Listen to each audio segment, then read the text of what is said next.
Hello everyone, my name is Tian Hateng. I am originally from South Africa, but the last 20 years I've been living and working in Southeast Asia. I spent 14 years in China and the last 6 years in Vietnam as a ESL teacher and an IELTS instructor. For the past 4 years, I have been employed by the AMA English Training Center in Tam Kỳ, a small rural city about 1 hour's drive south of Da Nang.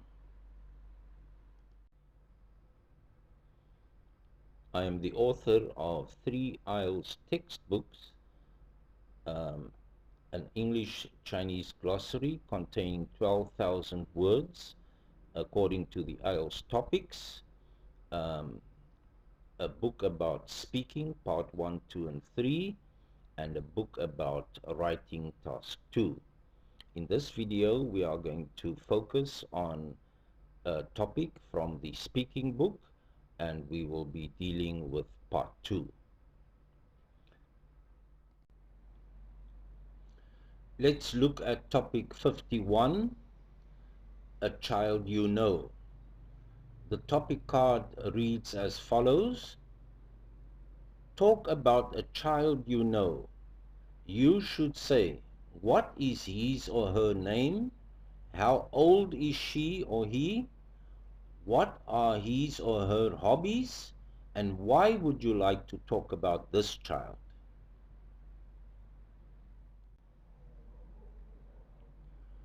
First of all, let's have a look at the introduction to my speech, which is very short. That is good. Thank you for the opportunity to speak to you. I hope you will find my speech interesting and informative. I would like to tell you about my younger brother called Harry. Harry is 6 years old and his hobby is to play with his Lego blocks. Let's look at the body of the speech. There are several reasons as for why I would like to talk about my little brother called Harry. Allow me to explain by mentioning 2 of them briefly. First of all, I now realize how fortunate I have been to have a brother. What I mean to say is that I did not have to grow up as a single child. I believe growing up without any siblings has many disadvantages.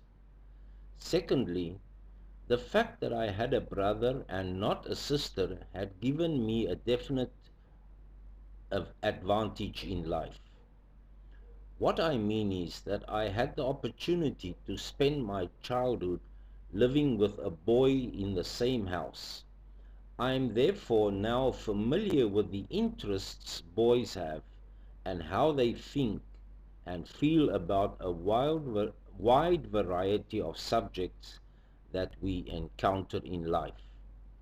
So those were some thoughts on a child that I know.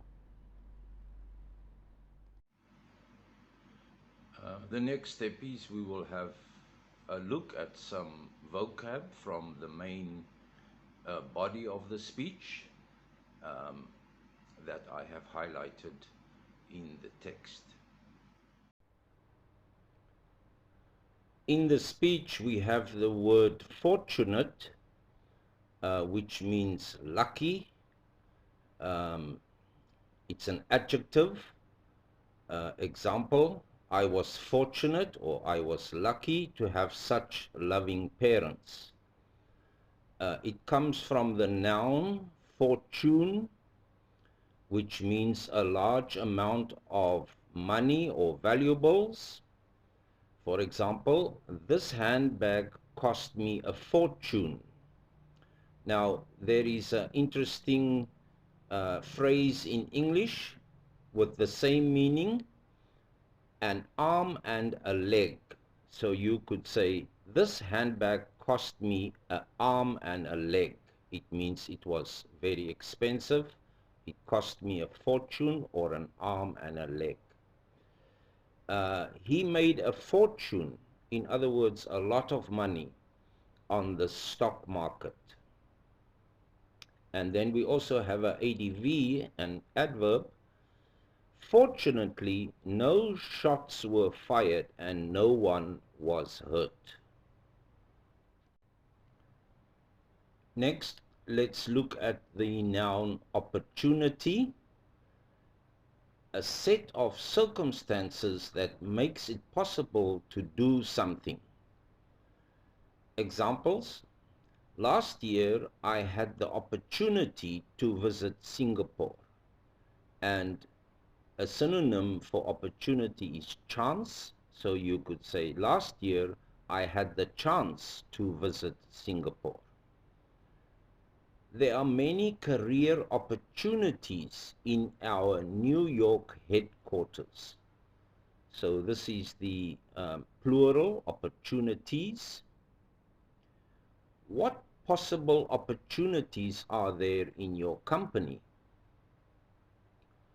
Could you please give me an opportunity to express my views? Familiar is an adjective. It is something that is well known from long or close association.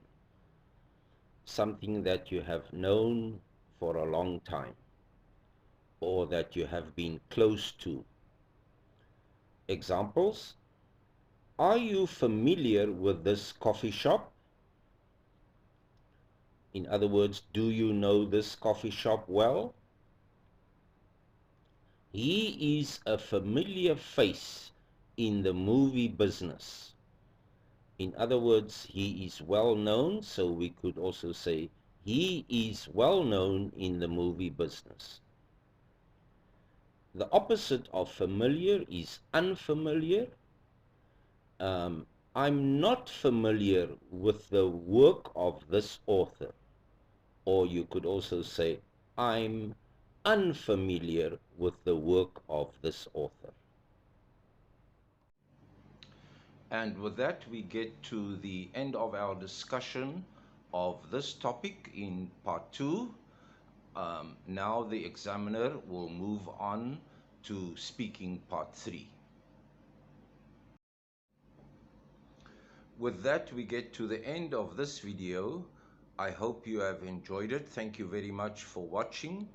And in light of the pandemic, my wish to you and your loved ones are, please stay safe. Please subscribe to my YouTube channel by clicking on the icon in your bottom right-hand corner. Thank you very much and goodbye.